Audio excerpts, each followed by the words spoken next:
خالد رضی اللہ تعالیٰ عنہ کی فوج مثنیٰ کے سواروں سے جا ملی۔ خالد رضی اللہ تعالیٰ عنہ نے سب سے پہلے دشمن کا جائزہ لیا۔ وہ مثنیٰ کے ساتھ ایک اونچی جگہ کھڑے تھے۔ دشمن جنگ کی تیاری مکمل کر چکا تھا۔ فارسی ہمیں آمنے سامنے کی لڑائی لڑانا چاہتے ہیں، خالد رضی اللہ تعالیٰ عنہ نے مثنیٰ سے کہا۔ دیکھ رہے ہو ابن حارثہ، انہوں نے دریا کو اپنے پیچھے رکھا ہے۔ یہ فارسی صرف آمنے سامنے کی لڑائی لڑ سکتے ہیں، مثنیٰ نے کہا۔ مجھے ان کے ایک قیدی سے پتہ چلا ہے کہ ان کے 2 سالار جن کے خلاف ہم لڑے ہیں زندہ پیچھے آ گئے ہیں۔ ایک کا نام قباز ہے اور دوسرے کا انوشجان۔ انہوں نے اپنے سپہ سالار کو بتایا ہوگا کہ ہمارے لڑنے کے انداز کیسے ہیں، اسی لیے انہوں نے اپنے عقب کو ہم سے اس طرح محفوظ کر لیا ہے کہ اپنے پیچھے دریا کو رکھا ہے۔ زیادہ نہ سوچ ولید کے بیٹے، میں ان کے خلاف زمین کے نیچے سے لڑتا رہا ہوں۔ اللہ تجھے اپنی رحمت میں رکھے ابن حارثہ۔ خالد بن ولید رضی اللہ تعالیٰ عنہ نے کہا، اللہ تمہارے ساتھ ہے۔ میں نے یہ بھی دیکھ لیا ہے کہ ہم دریا پار نہیں کر سکتے۔ اللہ کا نام لے ابن ولید، مثنیٰ نے کہا۔ مجھے امید ہے ہم ان کی صفیں اس طرح درہم برہم کر دیں گے کہ ہمیں ان کے پہلوؤں سے آگے نکلنے اور پیچھے سے ان پر آنے کا موقع مل جائے گا۔ میرے سوار ٹک کر لڑنے والے نہیں، یہ گھوم پھر کر لڑنے والے ہیں۔ انہیں آگے دھکیلنے کی ضرورت نہیں۔ مشکل یہ پیش آئے گی کہ انہیں پیچھے کس طرح لایا جائے۔ فارسیوں کو دیکھ کر تو یہ شعلے بن جاتے ہیں۔ انہوں نے فارسیوں کے ہاتھوں بہت زخم کھائے ہیں۔ ابن ولید، تم جانتے ہو انہوں نے کس قسم کی غلامی دیکھی ہے۔ فارس کے ان آتش پرستوں نے اس علاقے کے مسلمانوں کو انسانوں کی طرح زندہ رہنے کے حق سے محروم کر رکھا تھا۔ ہم زردشت کی اس آگ کو سرد کر دیں گے ابن حارثہ جس کی یہ عبادت کرتے ہیں۔ حضرت خالد نے کہا، یہ خود مانیں گے کہ عبادت کے لائق ایک اللہ ہے جس کی راہ میں ہم اپنی جانیں قربان کرنے آئے ہیں۔ آؤ، میں زیادہ انتظار نہیں کرنا چاہتا۔ یہ جس طرح رکے ہوئے ہیں اس سے پتہ چلتا ہے کہ محتاط ہیں اور ان پر ہماری دھاک بیٹھی ہے۔ تم اپنے سواروں کے ساتھ قلب میں رہو۔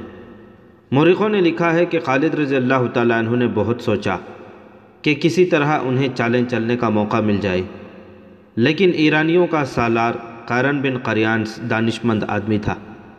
اسے پتہ چل گیا تھا کہ خالد رضی اللہ تعالیٰ عنہ کس طرح لڑتا ہے۔ قارن نے اپنی شکست خوردہ سالاروں قباز اور انوشجان کو پہلوؤں پر رکھا اور اپنے لشکر کو آگے لے آیا۔ اس لشکر کی اپنی ہی شان تھی۔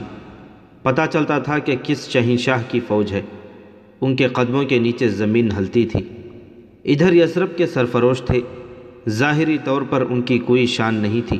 ایرانیوں کے مقابلے میں مسلمانوں کے ہتھیار بھی کمتر لگتے تھے، لباس بھی یوں ہی سے تھے، اور ان کی تعداد ایرانیوں کے مقابلے میں بہت تھوڑی تھی۔ خالد رضی اللہ تعالیٰ عنہ نے اپنی فوج کو آگے بڑھنے کا حکم دیا تو ہزاروں قدموں کی دھمک اور گھوڑوں کے ٹاپوں کے ساتھ کلمہ طیبہ کا ورد کوئی اور ہی تاثر پیدا کر رہا تھا۔ یہ فوج تھکی ہوئی تھی، زرتشت تازہ دم تھے۔ دونوں فوجوں کے درمیان تھوڑا سا فاصلہ رہ گیا تو خالد رضی اللہ تعالیٰ عنہ نے اپنی فوج کو روک لیا۔ مثنیٰ بن حارثہ اپنے سوار دستے کے ساتھ خالد رضی اللہ تعالیٰ عنہ کے پیچھے تھے۔ دائیں اور بائیں پہلوؤں پر خالد رضی اللہ تعالیٰ عنہ کے مقرر کیے ہوئے 2 سالار عاصم بن عمرو اور عدی بن حاتم تھے۔ اس دور کی جنگوں کے دستور کے مطابق زرتشتوں کا سپہ سالار قارن آگے آیا اور اس نے مسلمانوں کو انفرادی مقابلے کے لیے للکارا۔ مدینہ کا کوئی شتربان میرے مقابلے میں آ سکتا ہے؟ اس نے دونوں فوجوں کے درمیان آ کر اور للکار کر کہا۔ میرے مقابلے میں آنے والا یہ سوچ کر آئے کہ میں شہنشاہ فارس کا سپہ سالار ہوں، میں ہوں تیرے مقابلے میں آنے والا۔ خالد رضی اللہ تعالیٰ عنہ نے اپنا گھوڑا آگے بڑھایا اور للکارے، قارن آ اور اپنے سالار ہرمز کے قتل کا انتقام لے، میں ہوں اس کا قاتل۔ خالد رضی اللہ تعالیٰ عنہ ابھی قارن سے کچھ دور ہی تھے کہ حضرت خالد کے عقب سے ایک گھوڑا تیزی سے آیا اور حضرت خالد کے قریب سے گزر گیا۔ پیچھے رہ ابن ولید، یہ گھڑ سوار للکارا، آتش پرستوں کا یہ سالار میرا شکار ہے۔ حضرت خالد نے دیکھا وہ ایک مسلمان سوار موقل بن العشی تھا۔ وہ پہلوانی اور تیغ زنی میں مہارت اور شہرت رکھتا تھا۔ یہ ڈسپلن کے خلاف تھا کہ کوئی سپاہی یا سوار اپنے سالار پر برتری حاصل کرنے کی کوشش کرتا، لیکن وہ وقت ایسا تھا کہ بندہ و صاحب اور محتاج و غنی ایک ہو گئے تھے۔ سپاہی اور سوار جنگ کا مقصد سمجھتے تھے۔ جو جذبہ سپاہیوں میں تھا وہی سالاروں میں تھا۔ معقل بن عشی یہ برداشت نہ کر سکا کہ اس کا سالار ایک آتش پرست کے ہاتھوں گھائل ہو۔ خالد رضی اللہ تعالیٰ عنہ اپنی سپاہ کے جذبے کو سمجھتے تھے۔ وہ رک گئے۔ انہوں نے اپنے اس سوار کے جذبے کو مارنے کی کوشش نہ کی۔ معقل کے گھوڑے کی رفتار تیز تھی۔ گھوڑا ایرانیوں کے سالار قارن بن قریان سے آگے نکل گیا۔ معقل نے آگے جا کر گھوڑے کو موڑا اور قارن کو للکارا۔ قارن نے پہلے ہی تلوار اپنے ہاتھ میں لے رکھی تھی۔ اس کے سر پر زنجیروں والا خوت تھا اور اس کا اوپر کا دھڑ زیرہ میں تھا۔ اس کی ٹانگوں پر موٹے چمڑے کے خول چڑھے ہوئے تھے۔ اس کے چہرے پر انتقام کے تاثرات کے بجائے تکبر تھا، جسے لوہے اور موٹے چمڑے کا یہ لباس اسے مسلمان کی تلوار سے بچا لے گا۔ اس کے چہرے پر انتقام کے تاثرات کے بجائے تکبر تھا، جیسے لوہے اور موٹے چمڑے کا یہ لباس اسے مسلمان کی تلوار سے بچا لے گا۔ قارن نے اپنے گھوڑے کی باگ کو جھٹکا دیا۔ دونوں کے گھوڑے ایک دوسرے کے ارد گرد ایک دو چکر لگا کر آمنے سامنے آ گئے۔ اے آگ کے پوجنے والے، معقل نے بڑی بلند آواز سے کہا، میں سپاہی ہوں، سالار نہیں ہوں۔ قارن بن قریان کے چہرے پر رعونت کے آثار اور زیادہ نمایاں ہو گئے۔ دونوں گھوڑے ایک دوسرے کی طرف بڑھے۔ ان کے سواروں کی تلواریں بلند ہوئیں۔ پہلے وار میں تلواریں ایک دوسری سے ٹکرائیں اور دونوں سوار پیچھے ہٹ گئے۔ گھوڑے ایک بار پھر ایک دوسرے کی طرف آئے۔ تلواریں ایک بار پھر ہوا میں ٹکرائیں۔ اس کے بعد گھوڑے پیچھے ہٹ اور گھوم گھوم کر ایک دوسرے کی طرف آنے لگے۔ دونوں سوار ایک دوسرے پر وار کرتے رہے۔ آخری بار قارن نے تلوار بلند کی۔ معقل نے وہ وار روکنے کے بجائے اس کے بغل کو ننگا دیکھا تو تلوار برچھی کی طرح اس کے بغل میں اتنی زور سے ماری کہ تلوار قارن کے جسم میں دور تک اتر گئی۔ قارن کے اسی ہاتھ میں تلوار تھی جو اس کے ہاتھ سے چھوٹ گئی۔ قارن گھوڑے پر ایک طرف جھکا۔ معقل نے اب اس کی گردن دیکھ لی، جس سے قارن کی آہنی خوت کی زنجیریں ہٹ کر نیچے کو لٹک آئی تھیں۔ معقل نے پوری طاقت سے گردن پر ایسا وار کیا کہ تکبر اور رعونت سے اکڑی ہوئی گردن صاف کٹ گئی۔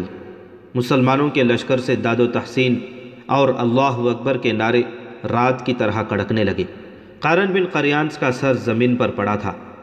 اس کے زنجیروں والے خوت کے نیچے اس کی حیثیت کے مطابق 1,00,000 درہم کے ہیروں والی ٹوپی تھی۔ ایسی ہی ٹوپی ہرمز کے سر پر بھی تھی۔ قارن کا باقی دھڑ گھوڑے سے لڑک گیا، لیکن اس کا ایک پاؤں رکاب میں پھنس گیا۔ معقل نے قارن کے گھوڑے کو ٹھڈ ماری۔ گھوڑا قارن کے جسم کو گھسیٹتا دونوں فوجوں کے درمیان بے لگام دوڑنے لگا۔ ایرانیوں کے لشکر پر موت کا سناٹا طاری تھا۔ آتش پرستوں کی صفوں سے 2 گھوڑے آگے آئے۔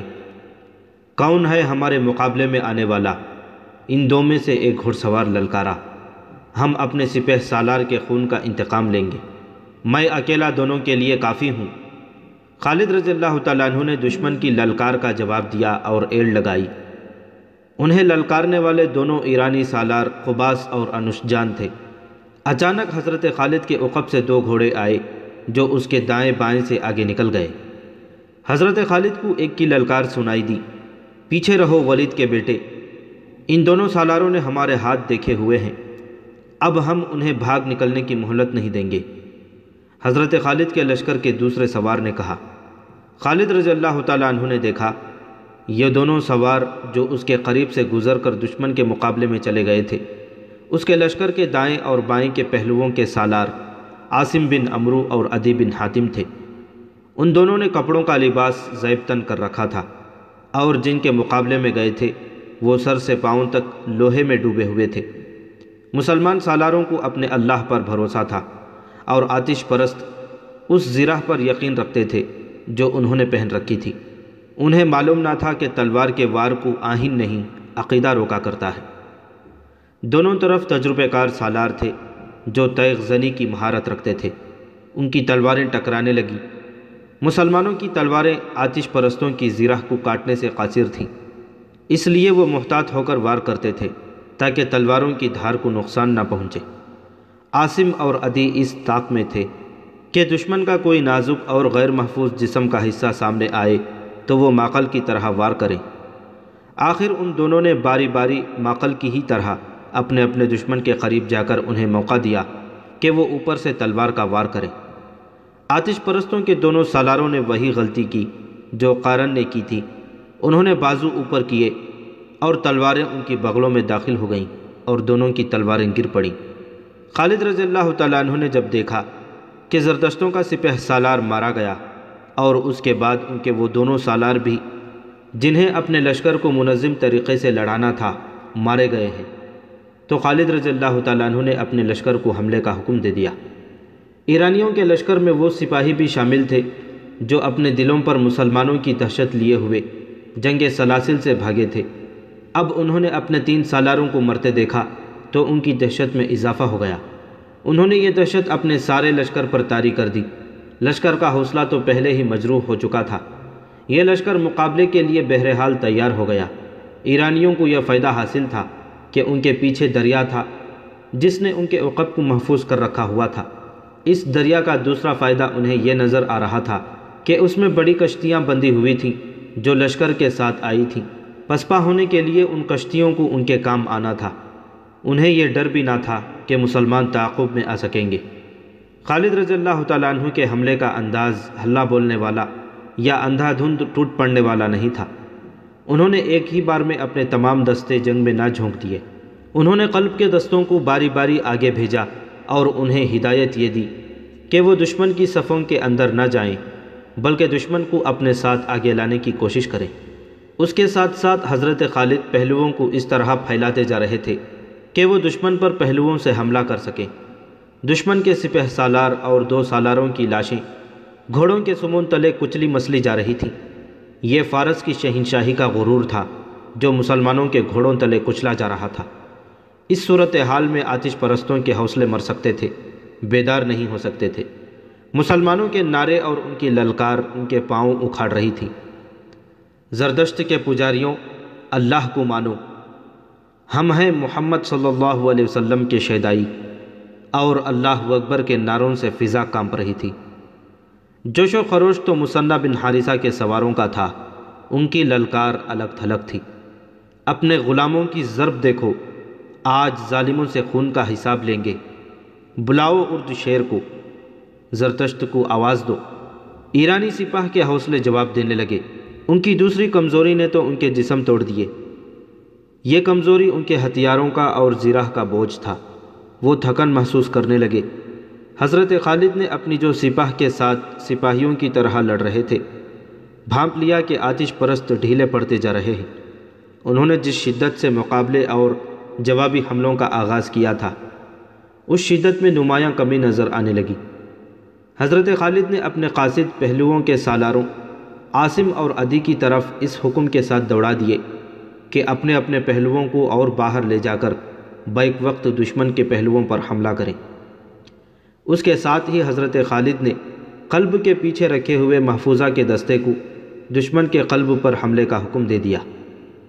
ان دستوں کو جو پہلے موج در موج کے انداز سے حملے کر رہے تھے حضرت خالد نے پیچھے ہٹا لیا تاکہ وہ جوش و خروش میں ایسی تھکن محسوس نہ کرنے لگے جو ان کی برداشت سے باہر ہو جائے۔ ایرانی لشکر مسلمانوں کے نئے حملوں کی تاب نہ لا سکے۔ ان کا جانی نقصان بہت ہو چکا تھا، اب وہ بکھرنے لگے۔ مسلمانوں نے دیکھا کہ پیچھے جو ایرانی سپاہی تھے وہ دریا کی طرف بھاگے جا رہے تھے۔ اس وقت مسلمانوں کو وہ کشتیاں دکھائی دیں جو سینکڑوں کی تعداد میں دریا کے کنارے بندھی تھیں۔ کشتیاں توڑ دو، ایک مسلمان کی للکار سنائی دی۔ دشمن بھاگنے کے لیے کشتیاں ساتھ لایا ہے، ایک اور للکار سنائی دی۔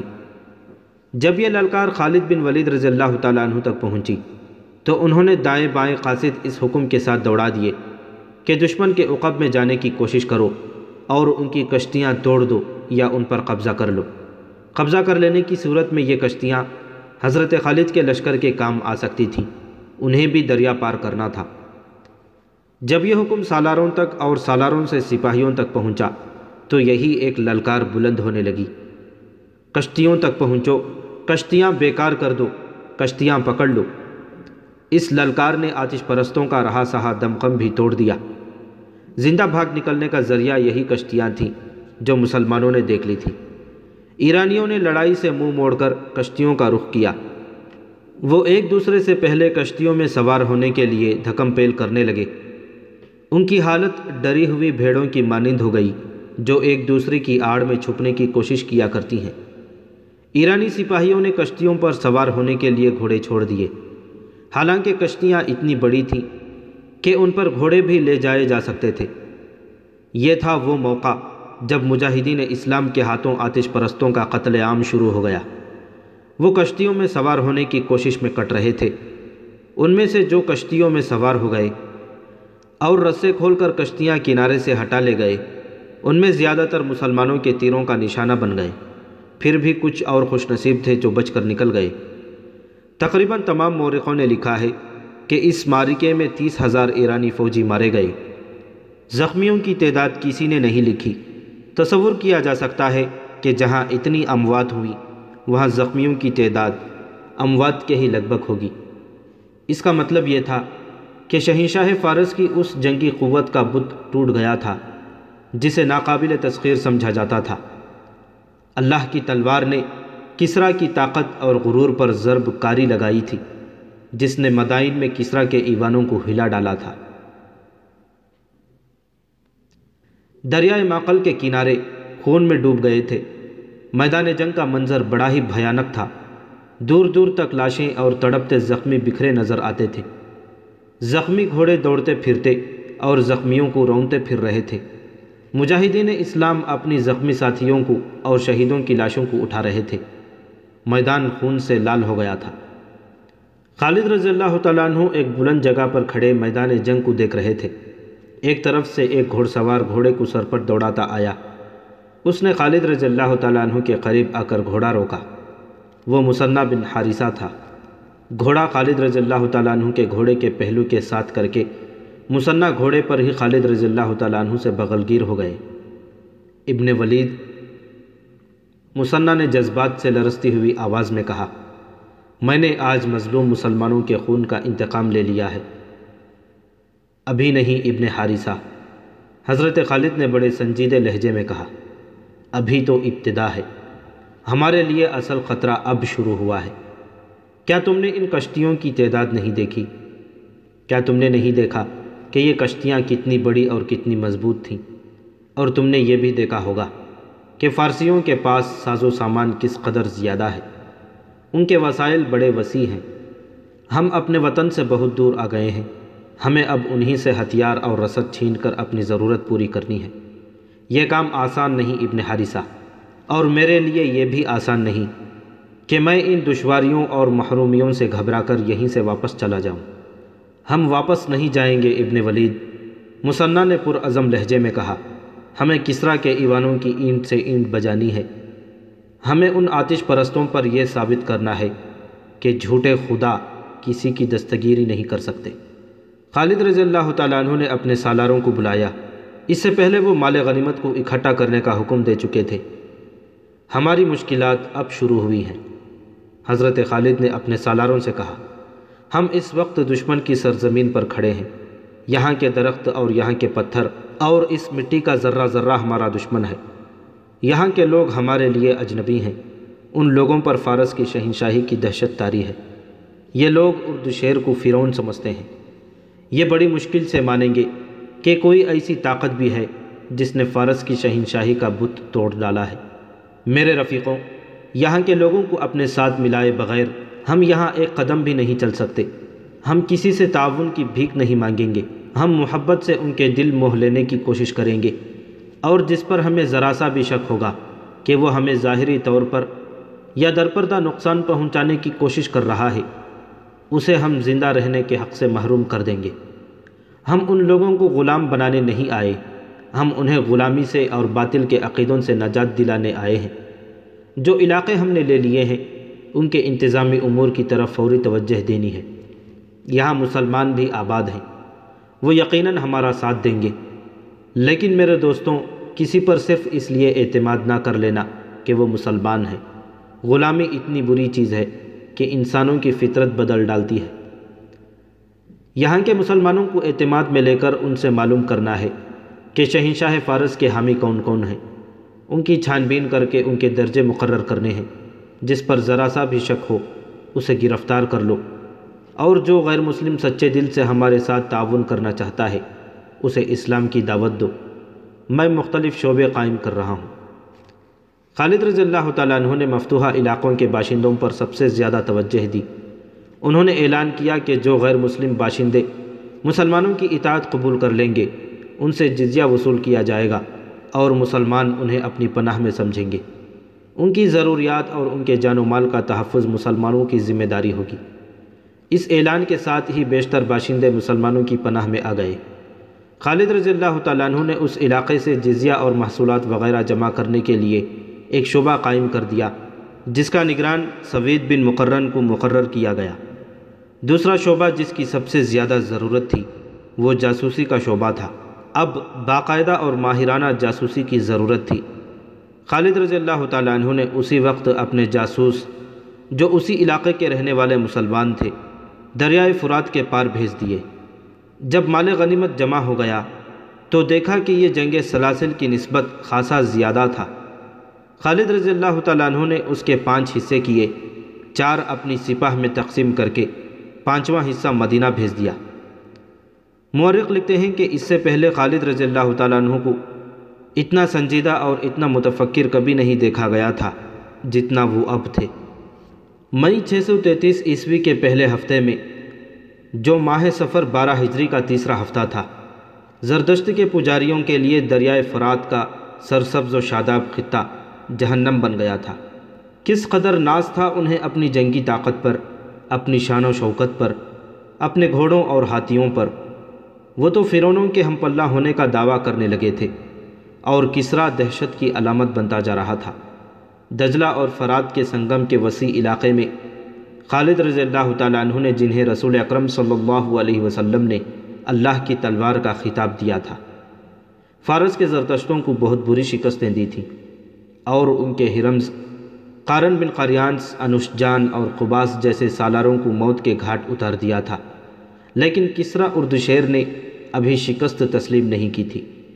اس کے پاس ابھی بے پناہ فوج موجود تھی، اور مدینہ کے مجاہدین کو وہ اب بھی بدو اور صحرائی لٹیرے کہتا تھا۔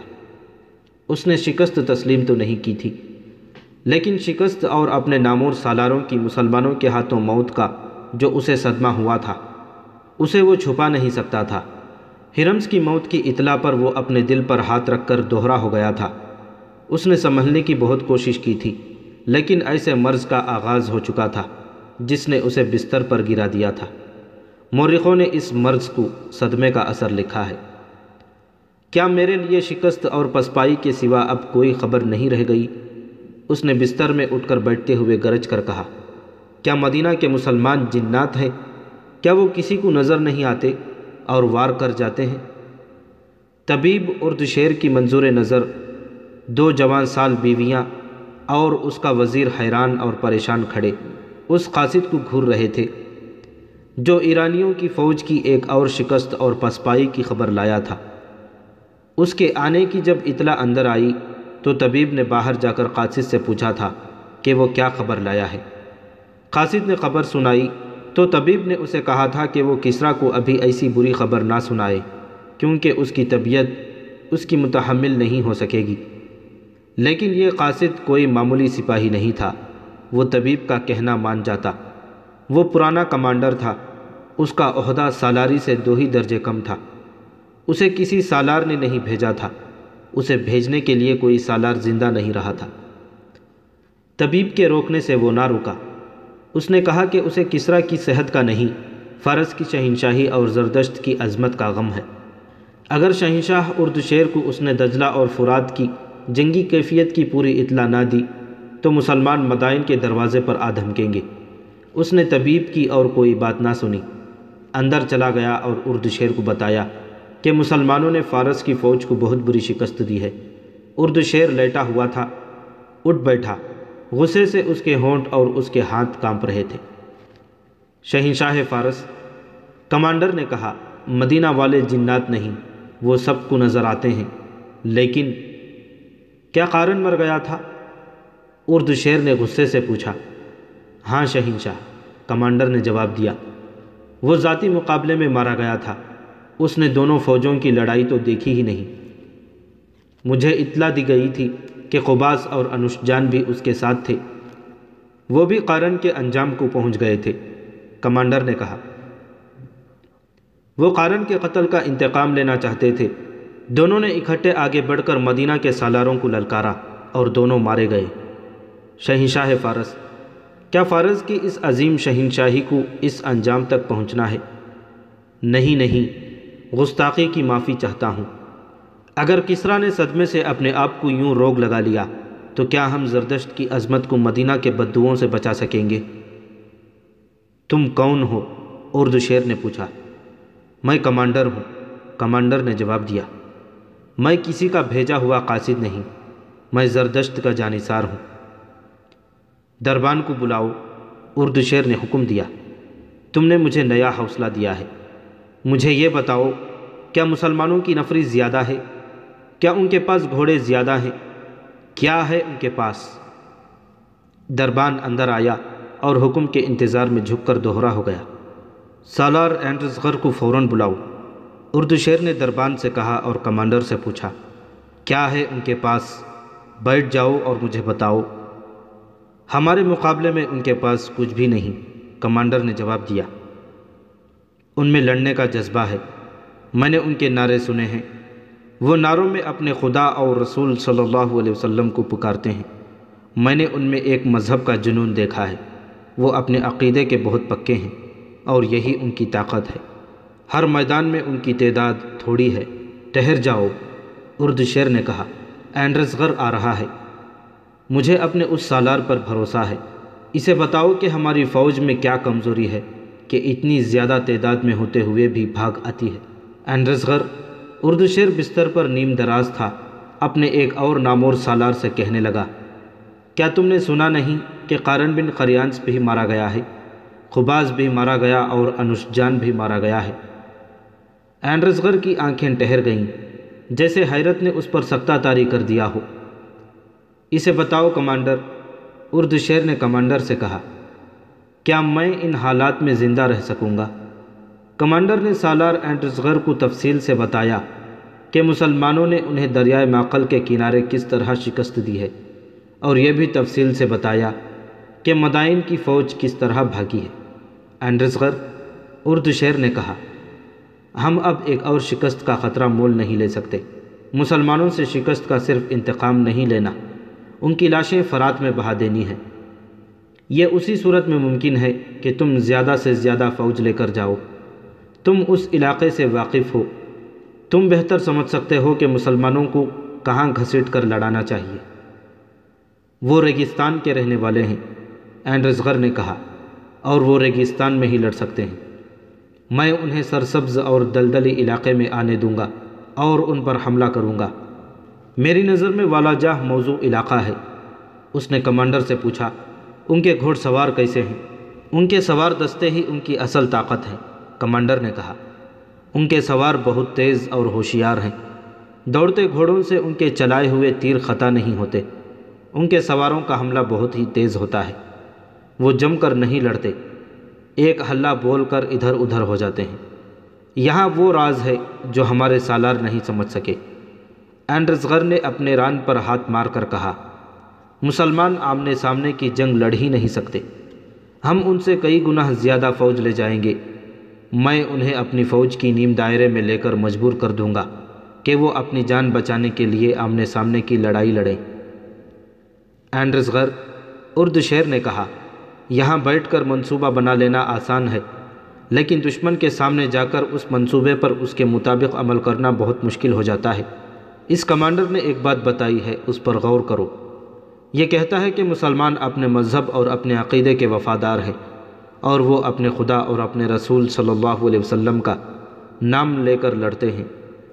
کیا ہماری فوج میں اپنے مذہب کی وفاداری ہے؟ اتنی نہیں جتنی مسلمانوں میں ہے، اور اس پر بھی غور کرو اینڈرزغر، مسلمان اپنے علاقے سے بہت دور آ گئے ہیں، یہ ان کی کمزوری ہے، یہاں کے لوگ ان کے خلاف ہوں گے۔ نہیں شہنشاہ، کمانڈر نے کہا، فارس کے جن علاقوں پر مسلمانوں نے قبضہ کر لیا ہے وہاں کے لوگ ان کے ساتھ ہو گئے ہیں۔ ان کا سلوک ایسا ہے کہ لوگ انہیں پسند کرنے لگتے ہیں، وہ قتل صرف انہیں کرتے ہیں جن پر انہیں کچھ شک ہوتا ہے۔ یہاں کے وہ عربی لوگ ان کے ساتھ نہیں ہو سکتے جو عیسائی ہیں۔ اینڈرزغر نے کہا، میرے دل میں ان لوگوں کی جو محبت ہے اسے وہ اچھی طرح جانتے ہیں، میں انہیں اپنی فوج میں شامل کروں گا۔ ہم یہاں کے مسلمانوں پر بھروسہ نہیں کر سکتے، یہ ہمیشہ باغی رہے ہیں، ان پر ہمیں کڑی نظر رکھنی پڑے گی، ان کی وفاداریاں مدینہ والوں کے ساتھ ہیں۔ ان مسلمانوں کے ساتھ پہلے سے زیادہ برا سلوک کرو، اردشیر نے کہا، انہیں اٹھنے کے قابل نہ چھوڑو، ہم نے انہیں مویشیوں کا درجہ دے رکھا ہے۔ اینڈرزغر نے کہا، انہیں بھوکا رکھا ہے، ان کی کھیتوں سے ہم فصل اٹھا کر لے آتے ہیں اور انہیں صرف اتنا دے جاتے ہیں جس پر وہ صرف زندہ رہ سکتے ہیں، لیکن وہ اسلام کا نام لینے سے باز نہیں آتے، بھوکے مر جانا پسند کرتے ہیں لیکن اپنا مذہب نہیں چھوڑتے۔ یہی ان کی قوت ہے، کمانڈر نے کہا، ورنہ ایک آدمی 10 کا مقابلہ نہیں کر سکتا، کپڑوں میں ملبوس آدمی زراح پوش کو قتل نہیں کر سکتا۔ مسلمانوں نے یہ کر کے دکھا دیا ہے، میں اس قوت کو کچل ڈالوں گا، اردشیر نے بلند آواز سے کہا۔ اینڈرزغر، ابھی ان مسلمانوں کو نہ چھیڑنا جو ہماری رعایا ہیں، انہیں دھوکہ دو کہ ہم انہیں چاہتے ہیں، پہلے ان کا صفایا کرو جنہوں نے ہماری شہنشاہی میں